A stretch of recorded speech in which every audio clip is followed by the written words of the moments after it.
Wild Willy here. That old Willy in that other movie, he died. You watched that Willy die in that movie, and now a new one is born with something totally different for you all out there. Totally out there. I don't even know. Once again, this is really like two different videos I should just be putting into one video. But you know what? That's the cool thing about thinking. It's like there's really no rules. Back on the bangs.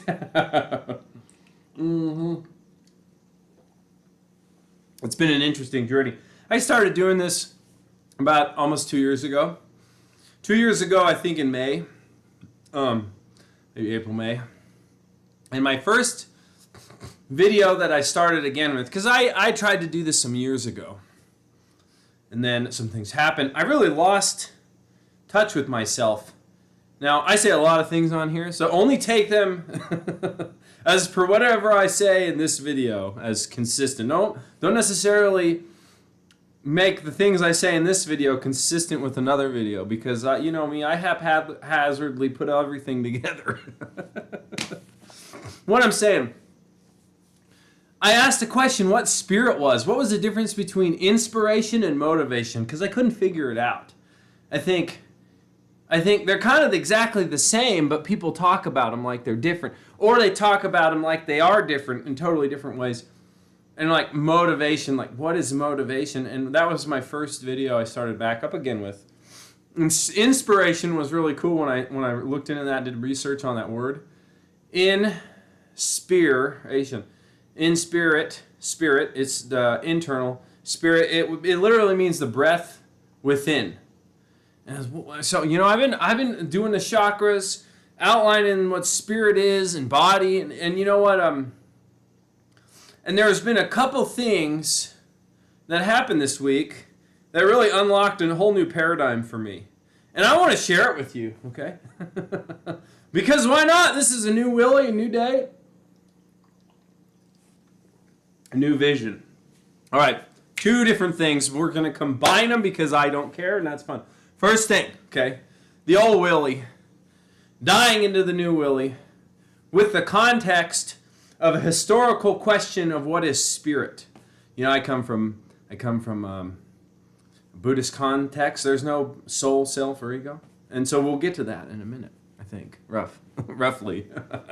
All right, here we go. This is an apple. Folks, this is an apple. Okay, and there's, we're going to look at 4 or 5 different things, okay?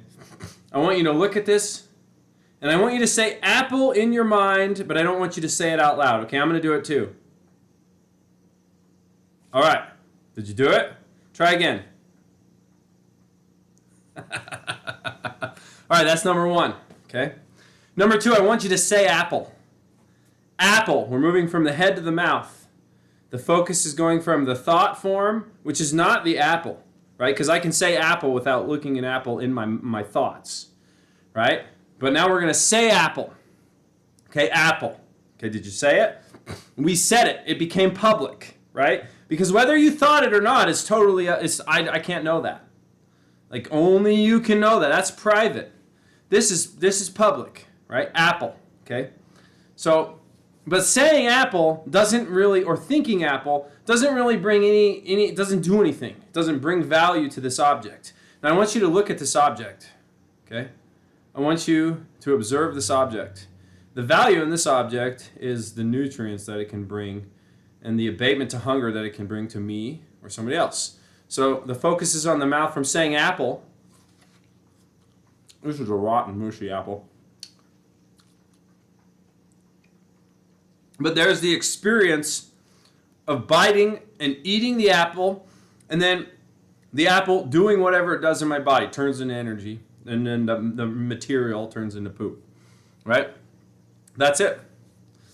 Or the energy can keep going from the mouth, so we can think apple, we can think about an apple, think about eating an apple, right? We'll get to that in a minute. We can say apple, and when we say apple, probably the only thing that will happen is that we'll make somebody hungry. Or we can eat an apple, or we can move from the mouth to the body. We can give this apple to somebody else. Here. It's for you. You can. We're both hungry. You're my friend. You eat it. You can have it. Right? And then your experience of having the apple and then giving the apple away returns back to the memory, the thought form of having an apple. Because you didn't eat the apple, right? You don't have the apple. You gave it away, right? I let this one rot on my counter. That's what I did. And that's it. Okay? So in this is kind of what I was thinking about. You know, the most value in that is experiencing the apple by eating it or giving it to somebody else so they can experience it through eating it. There's not a tremendous amount of value in thinking about an apple or saying apple. Not really. Communicating it to somebody else. I think the physical value for an apple is greater. Hold on here. They're open in Skype. I don't even have Skype on my freaking computer. And I do somehow have Skype on my computer. And it always opens. All right, so this is leading to my first point of this video, which is going to lead me to my next point in this video. Okay?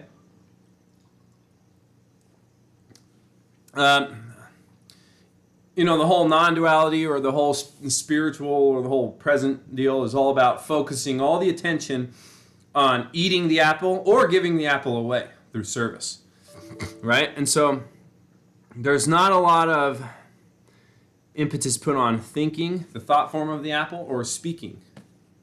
So, but we're going to integrate them all together. So my whole thing was I was watching Wildcrats, that kid show with my son, and they brought up in this week, they brought up the food chain. Okay, so eat or be eaten. Right? This apple is going to be eaten. Well, it's a rotten apple, so not by me, but it's going to be eaten. We'll just pretend, right? It doesn't eat. It's eaten. Right? So I'm watching this thing about the food chain, and it's crazy. So the sun comes into earth, it makes all the grass into plants. Producers. That's what those are called. First order of the food chain. And then the things that eat the grass, like deer, right? Or whatever, eat cows. Cows eat grass. Okay, that's the secondary, I don't remember the names. But anyways, then there's that order. They eat the grass, okay? But if there wasn't any predators, because there has to be something that eats them, if there wasn't any predators, right, then there would be too many consumers for the grass, and there would be no grass, right? So predators have to exist to keep the whole entire ecosystem in a balance, right? And this was the message of the show. And so I started thinking about it. Eat or be eaten.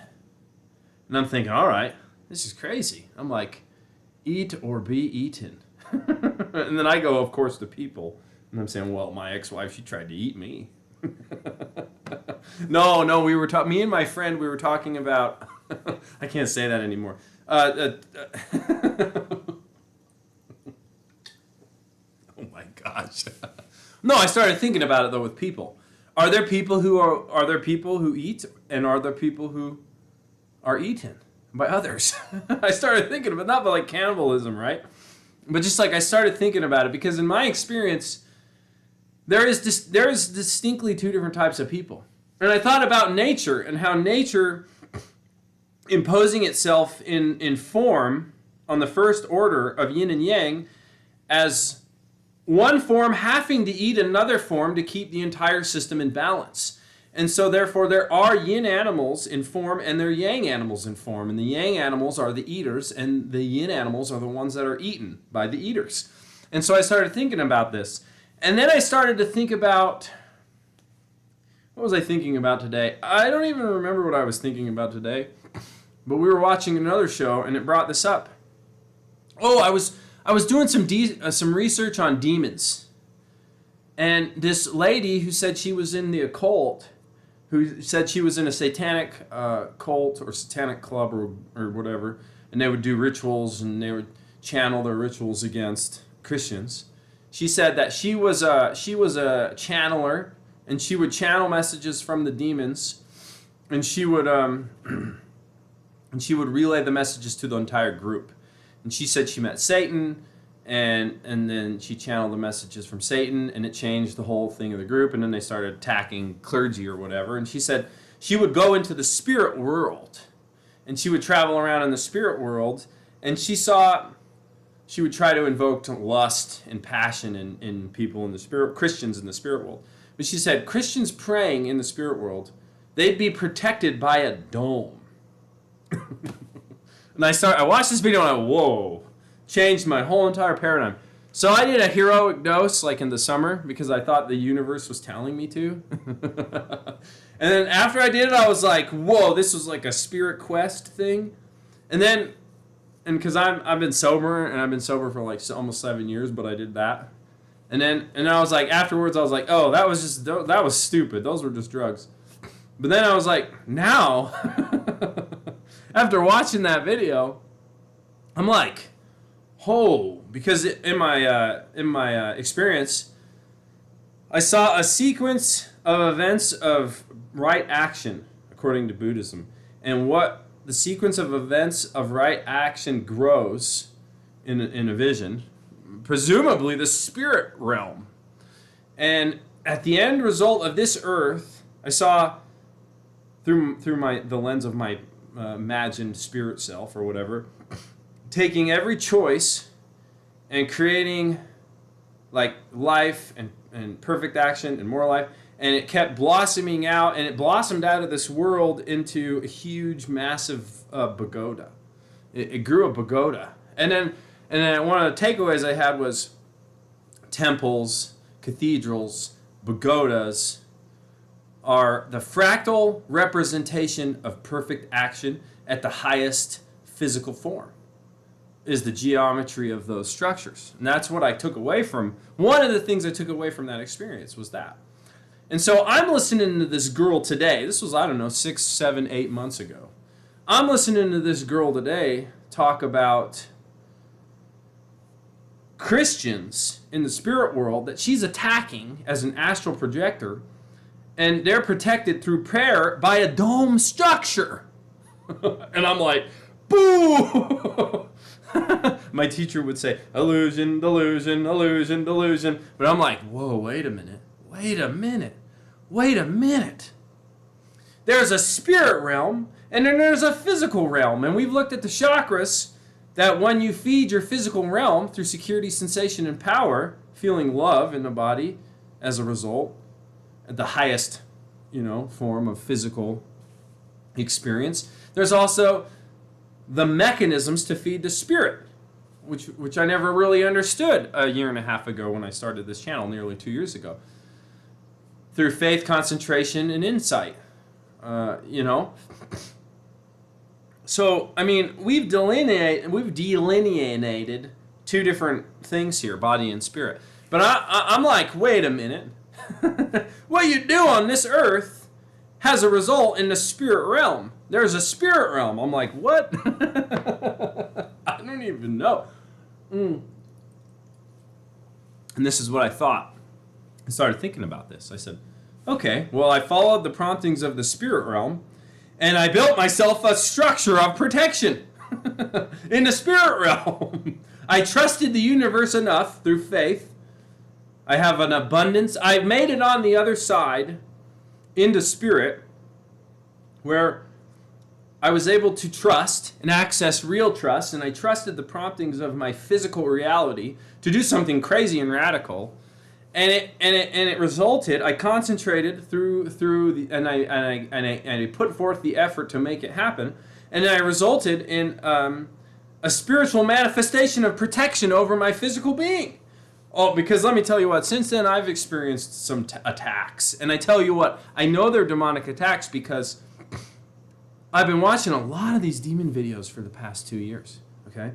Really just wakening up to this possibility of spiritual warfare. Right? This was my entryway into Christianity.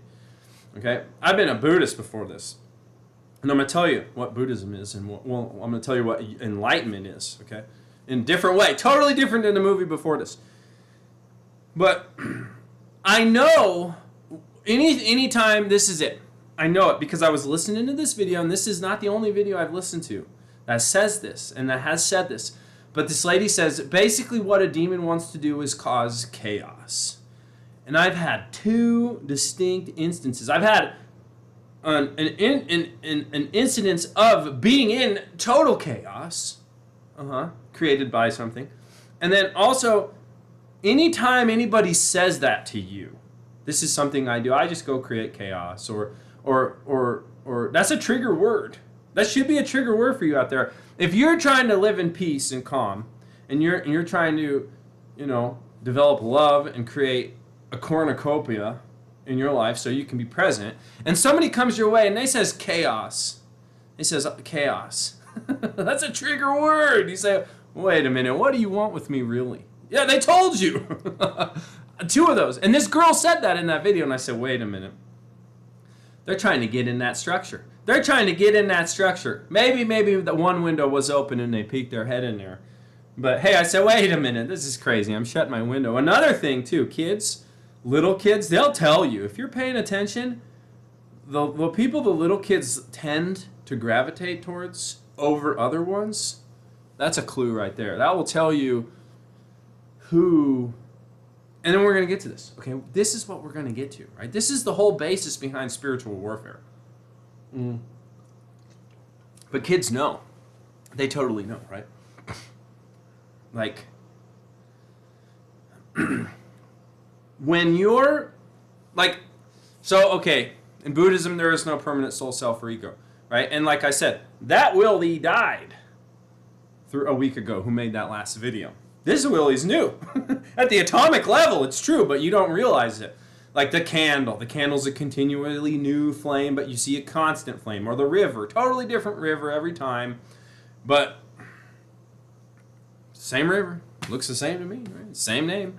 No, it's the same with your body, right? But we don't see this and we don't experience this, so we live in delusion, right? This is true. But conceptualizing beyond this, like there is like a set programming in this body. Like the other day, I lost sight of myself, and then the other day, I got a part back, and that part was, I'm a runner. I want to go running. I'm buying some running shoes, man. I'm going to start running. Because that was a big part of who I was. That's something I really enjoyed. It's something, my friend doesn't like running. I know another friend, she doesn't like her. She says, oh, I hate cardio. These people say, I hate running. They don't like running. Don't make them run. I love it. Okay, even if I hate it, I love it. I'm a vegetarian. I should be. You can choose to be a vegetarian, right? But no, I am. I was 16. Boom, I'm a vegetarian, man. I don't know. This body has its own blueprint in it. When you lose sight of that blueprint, and you lose sight of that blueprint, okay, in your life, you distance yourself from your spirit. Okay, but I'm always thinking, this body's a thinking body, right? This is part of this blueprint. Part of my destiny, the destiny for this life form is just, thinking. And so I'm always thinking. I'm going to be present, right? And that's why I said last. No. No! So, I'm always thinking, and I'm always playing these games, and I'm always looking out at all this information, and I'm trying to synthesize it into a picture of what's going on, right? I'm trying to figure this out, and when my body, through thinking is a part of body, when I align with some model, or when I create some model that aligns with spirit, boom, that's enlightenment. That is enlightenment. That is enlightenment. When body and spirit, which is truth, align, because body's corrupted truth. Body can find truth, but it's corrupted truth. I mean, it's physically real, and there's truth in it, right? But when your truth gets lost, but when you find it, boom, that is when it aligns with spirit, okay? And that's when it takes us into real presence. I'm so out of control. So what was I talking about? Whatever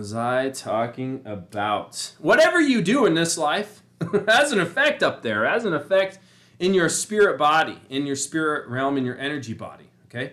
Your physical actions have an effect on your energy body, okay? The earth is a body, and we live on the earth.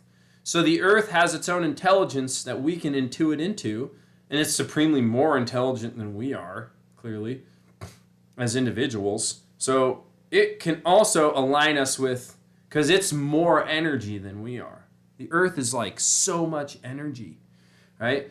So when we align with the earth or events in the universe, okay, with synchronistic events in the universe, that can align us if we trust them and if we go with them. That will align us with our spirit body, okay? Meditating, doing all that work, that will align you also, okay? Because that's self-inquiry. Whenever you're inquiring into truth, you will find truth. Like if you're inquiring into truth about your own nature, about the world, about cycles, about systems, you will find truth. Everything else is content. That's body. That's the corruption.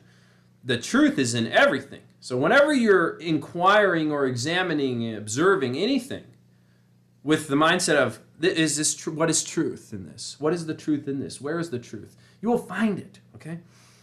But aligning, reconnecting with that spirit, like that, my son, he knows. Like when we go places and there's the same amount of people and we go there consistently and people come up to us, the same amount of people, he likes certain people, he doesn't like other people. It's interesting. Yeah, it's really interesting. And then you develop a whole, what is the truth in this situation? You think, oh, what is the pattern here? Oh, interesting. I have dreams about this one. Don't have any dreams about this one. Interesting. They're the guiding force right there because they're connected with spirit. So we're born, we distance ourselves from spirit through our experiences, and then we have the chance, as we get into the older parts of our life, to return to spirit, right? And so when we do things that take us away from our real energetic natures, our real spiritual natures, we distance ourselves from spirit. And when we distance ourselves from spirit, we open ourselves as vessels to other spirits to enter into us. Now, this is straight Christianity right here, and this is real. Now, they say tarot cards. I don't know about tarot cards. Yeah, no. Probably, realistically, yes. Anything that makes the human organism, the body form, vulnerable. When you drink alcohol, you're making yourself vulnerable. And you're separating from your true spirit because your true spirit doesn't really want to do that. That's the power. That's the power chakra in you. That's the power spirit, right? And you're doing something to make yourself feel powerful, but you're actually less powerful, and you're making yourself more vulnerable. And so you're distancing yourself from your spirit, and you're creating an opportunity. Not every opportunity will result in this, but you're creating an opportunity, and you're going to create a sequence of opportunities and a habit and a system where this is really going to take you far away from your spirit, and it's going to open you up to something else. Abuse as children, that's a vulnerable body, and the spirit, it withdraws. Something else can be put in there. When we do something that is not in accordance with our true nature, with the nature of our spirit, that will distance us. That will distance us from our spirits, right? And there's a combination of four, and that's it, folks. We're going to look at yin and yang. We're going to look at masculine, feminine, yin and yang. We're going to look at eaters, not eaters. We're going to look at spirit and body, right? This form is a masculine form. I have a yin spirit in this masculine form. That's one, okay? Many men have a masculine spirit in their masculine form. That's yang and yang. I'm a yang spirit, yang form. I'm a yin spirit in a yang form, right? Women, it's the same. A yin form, female form, can either have a female spirit or it can have a masculine spirit. Now, let's take women for a moment here. If you take a physical female with a masculine energy, right, masculine spirit, like Christianity might say but it's not. Maybe they're just evolved from the eaters. They're the ones that eat you. So who do they eat? Well, they eat the yin spirits. So it's really not so much about eating and eaters, it's about harmony and disharmony. And so it's like a twin flame, right? Like the twin flame.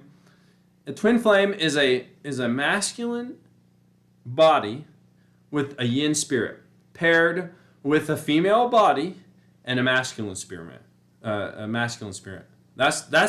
That is a twin flame relationship. But there's no harmony spiritually in a twin flame relationship. There can be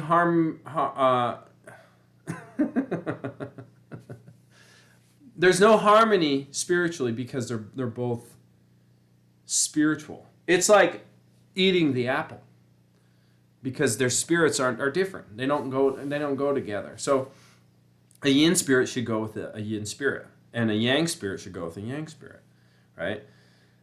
And so that's more harmonious, okay? And that will actually manifest on the physical as disharmony, actually. Even if spiritually it seems complementary, actually, because it's yin and yang, it will manifest on the physical as disharmony. And so like twin flame relationships, they don't really work. You can gain a lot of knowledge from them. And oftentimes, if you're the yin spirit in the male or the masculine spirit in the female, you both learn a lot from those relationships. But because they're conflicting spirits, they won't work, right? It's better to be paired with somebody who has the same energy spirit as you, because that's more harmonious, okay? And so that really takes us to an evolution of yin and yang energies in the body of forms, and that's where I come back to this animal thing with the eaters and the eaten, right? You really wonder about it. This is my spirit? I have a yin spirit more than a yang spirit? Or is this just all genetic stuff floating around my head? I don't know. But I better end this video because I don't know what I'm talking about, and it's getting really long. And I'm not going to stop. I just love doing this so much. Till next time, eat or be eaten.